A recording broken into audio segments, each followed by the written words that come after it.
ఇంత చూడవండి శుభ్రం చచ్చిపోయింది చేయండి పొలం కూడా చూపించాను అప్పుడు నీరు వాటర్ తోడితే మూడోసారి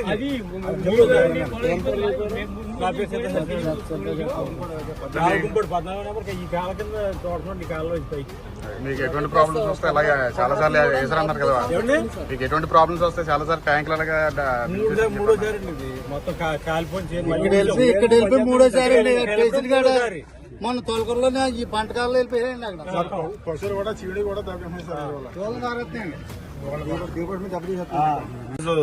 తొండంగి మండలం ఏవీ నగరం రెవెన్యూలో ఇక్కడ మంచినీళ్ళ ట్యాంకు కి అనుసంధానంగా ఉన్న కెనాల్ లోంచి పంట కాలంలో ఈటీపీ చేయకుండా ఇండస్ట్రియల్ వేస్ట్ తీసుకొచ్చి ఇక్కడ కలిపేయడం జరిగింది. ఇక్కడ లోకల్ గా ఉన్న రైతులను కనుక్కుంటే ఇది థర్డ్ టైం సార్.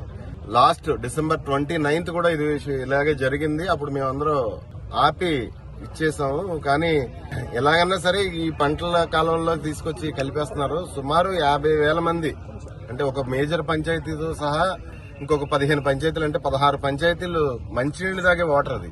ఆ వాటర్ లో అర్ధరాత్రి తీసుకొచ్చి ఈ కెమికల్ కలిపేయడంలో, అంటే ఏ కెమికల్ అన్నది ఏ ఇండస్ట్రీ నుంచి వస్తుంది అన్నది మాకు కూడా తెలియదు, ఎవరికి తెలియదు. కలిపి టైంలో ఆ లారీ ప్రమాదవశాత్తు గట్టు తెగిపోయి అందులో పడిపోవడం జరిగింది.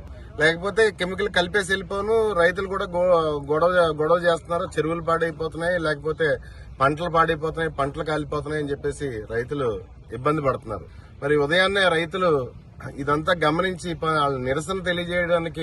నిరసన తెలియజేస్తుంటే మరి బాధ్యతాయుతమైన అధికారులు విషయం ఏంటో అన్నది కనుక్కుని ఏ ఫ్యాక్టరీ నుంచి వస్తుంది, కొన్ని డెస్టినేషన్ ఏంటి, ఎక్కడికి వెళ్తుంది ఇది అని కనుక్కుని బాధ్యులపై చర్యలు తీసుకుంటామని చెప్తారా, లేకపోతే రైతుల మీద దౌర్జన్యం చేస్తారా?